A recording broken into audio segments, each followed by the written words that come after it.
I'm here at GLC today and I'm asking some of the students what Unity Day means to them.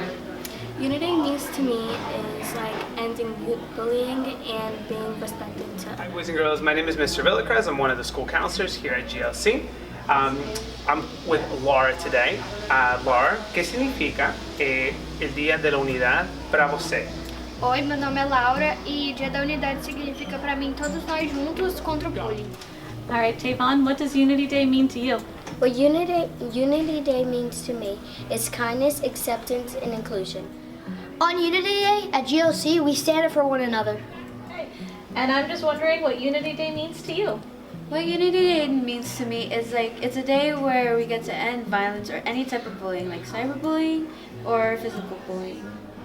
I feel like respect and Unity Day means that when people feel down, that you can help them lift each other up with respect. I just wanted to say thank you so much, GLC students and staff, for participating in our 2022 Unity Day. Great job standing up against bullying and making sure that we're all respecting one another. Have a great day.